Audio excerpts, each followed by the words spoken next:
Tuesday, September 25th. Pauly and Teddy, Sportsbit betting insight today. I'm at Real Sportsbit on Twitter. He's at Teddy_covers. All the betting news you need to know in less than 20 minutes. Love Tuesdays because we have to run through college football, and there are some epic beats that happened, 4 of them. And we'll get to Oregon, Stanford, and also the Wisconsin fiasco. Great job by Van Pelt and Stanford Steve pointing out a game under the radar as well. Bad for the books as well. We'll get to everything coming up. Monday Night Football, bad for the books. The total, 52.5 to 55. Steelers don't score in the second half. Still goes over. And Fitzpatrick was played well, but they lost. Couldn't get a stop. Sloppy field, didn't matter. 30-27 Pittsburgh. Yeah, and I mean, let's be honest. The Steelers were lucky to hang on in that ball game. They did, and let's give them credit on that final drive after doing nothing for the entire second half. Big Ben on second down, instead of running the football, the Steelers threw the football, and Ben with a great throw the middle to get the first down. That was essentially the game clincher. Aggressive play calling did well for Pittsburgh as opposed to running 3 times and punting back to Tampa Bay. But you know, when the Bucs turned the ball over on 4 consecutive possessions and handed Pittsburgh what the Steelers scored, 17 points off those 4 turnovers. Tough to keep a game under the total when that happens. That's not a good result for the house. But more money came on Tampa last night than Pittsburgh. So from a side perspective, yeah, bad result for the books on the total. With Pittsburgh winning, that wasn't a bad result for the house on the side with a lot of wise guy money and a fair bit of public money coming on Fitzmagic, who was magical in the second half, but not in the first half. And of course, on the drive that mattered, the Steelers, the Bucs, 3 and out and punted. That was the only time in the second half that offense was stopped. He did his job. He scored 27 points at home. Supposed to win that game. Yep. Nats 250 up to 275. They won 7-3 in a meaningless game. More on this about Teddy's philosophy on how to bet MLB in the final week of the season. How about Scherzer's $4 today in a meaningless game? Crazy.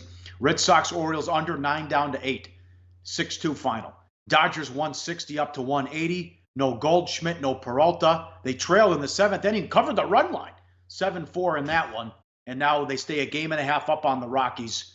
And the Rockies only a half game behind the Cardinals now for the second wild card spot. Sure, this is getting very, very interesting in the NL, as we thought that it would. But Dodgers taking money on a nightly basis. This is a team that is peaking right now in September. As we record, I'm seeing the money flow in on the Dodgers today. Again, they opened as low. I've seen 193s out there at the opener. I'm seeing minus 220s and higher right now. So Dodgers certainly a popular choice last night. Not a good result for the books. Likely to be a popular choice again tonight. And 2 bad bets. Rangers plus 155 down to 135. Lost to the Angels 5-4. And they bet against the A's. I don't know, because when they took the field, they had already clinched. But the Mariners $1.30 up to 155. Paxton was back off pneumonia. They lost 7-3. The A's are 61-25 since middle June. Unbelievable. Sure. And they just keep winning. And I'm telling you, once the postseason starts, you're going to see the money come against Oakland. You know, like we saw last night. The bigger bettors look at the advanced metrics on the A's. They don't show how they're winning. This is how Oakland's winning. They're finding ways. And when a team finds ways and the stats don't show it, you know where the money's going to go. It's been coming against Oakland. It came against Oakland yesterday. And as we get into October, you can count on it. Wise guys aren't going to be on the A's. So if the A's keep winning, there's going to be a lot of money to be made from Oakland in the postseason, just like there has been during the 61-25 run.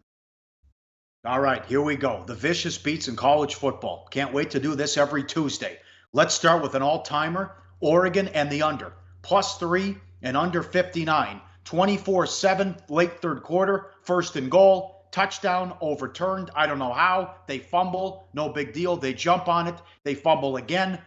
Not only does Herbert not jump on it, it's a scoop and score the other way. Then they could have been 3 knees. They take 3 knees at the end of the game.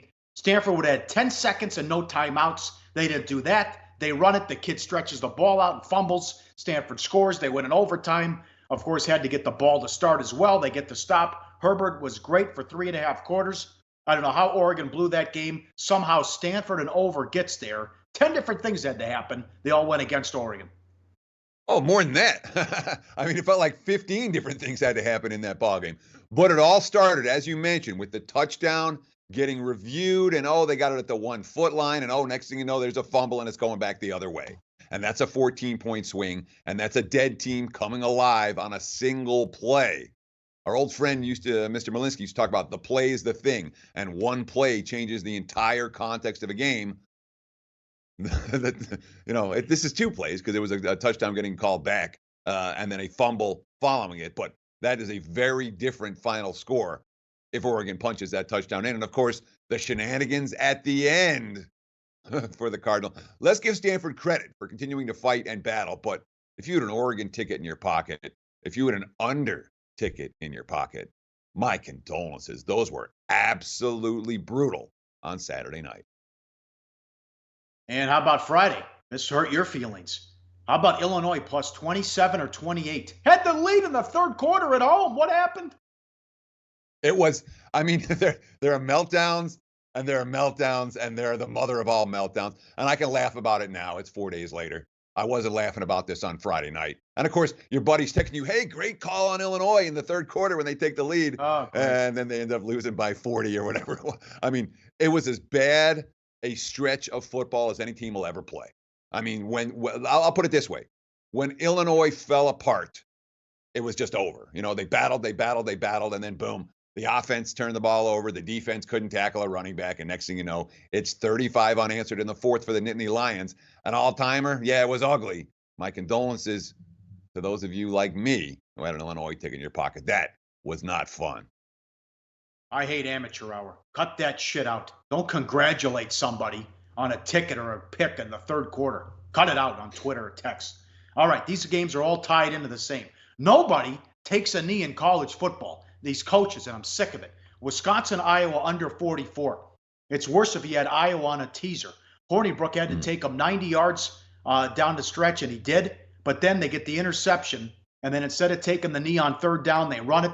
The kid takes it in after Iowa had used their timeouts. There's 30 seconds left. The kid doesn't fall down. He scores, puts it over the total, and you couldn't even get there on an Iowa teaser. Brutal. Great job by Van Pelt yesterday on his show on SportsCenter. Miami of Ohio, Bowling Green under 55.5. 38-23 final. 4 touchdowns in the fourth quarter. 3 in the final 4 minutes. It gets worse.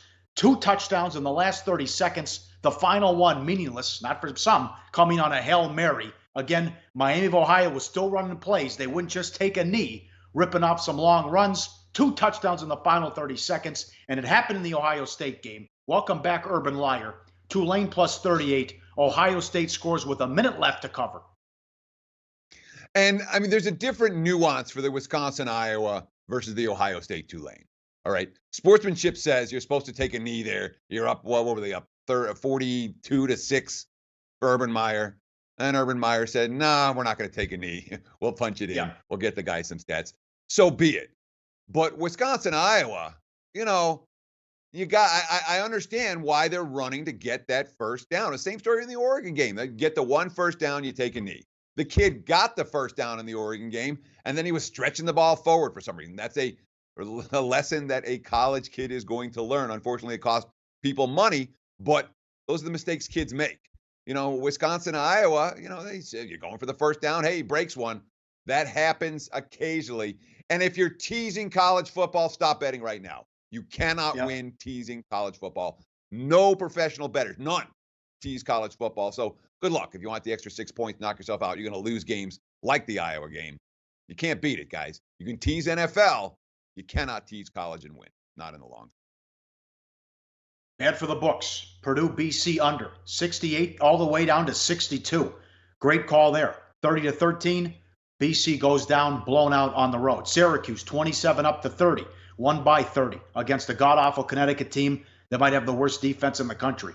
Bad landing spot here. This is also a tough beat, too. Navy SMU under 63.5 to 58.5. Lands 61, and because of overtime. And SMU gets the walk-off win. Both teams score in overtime. SMU goes for 2, and they get it. And they bet against Bama, and they finally got there. A&M from 27 down to 24.5, an important late touchdown, and A&M gets the money. Yeah, very important late touchdown for bettors. And this shows us very clearly, all right, Alabama dominated a pretty darn good A&M team, all right? And it was never a game. Bama was in control throughout. But when all said and done, Texas A&M gets the money after Bama had covered 3 straight. What does this tell us? It tells us that the betting markets have caught up with the best team in college football. It will be hard to make money betting on Alabama moving forward. And you talk about that Navy SMU game. What a ballsy call from Mr. Dykes, Yep.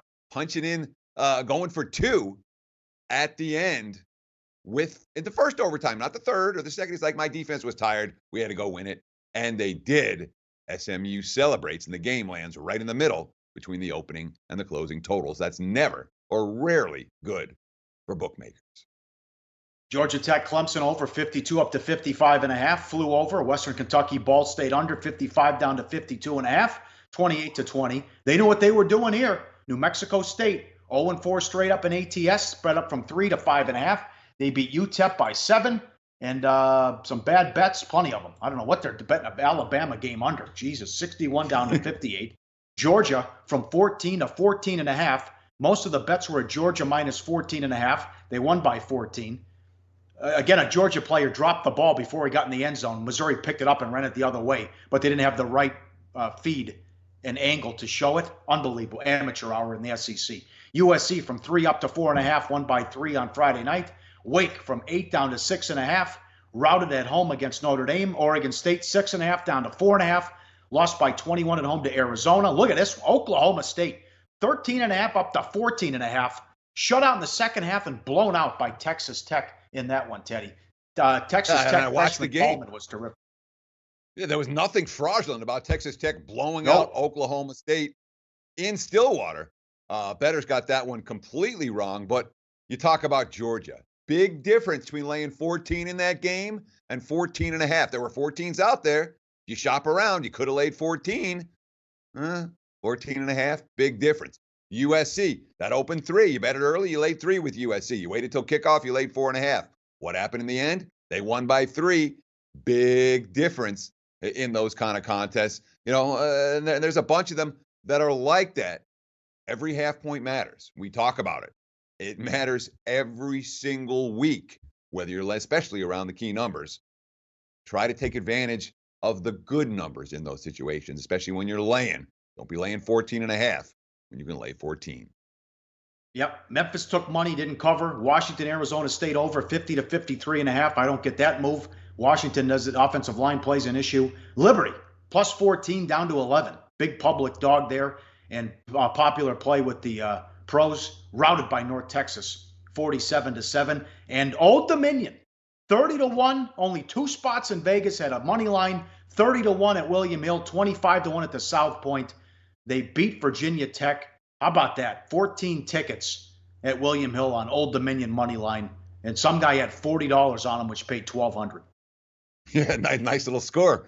And of course, look at the tweet from SportsCenter. At SportsCenter, Old Dominion had only a 1.8% chance to beat Virginia Tech, according to ESPN's FPI. That's probably fairly typical for 29-point underdogs, making it the largest upset by an FBS team in the 14 years of FPI projections. Remember, ODU had gone into that game 0-3 with 3 losses against fellow bottom feeders.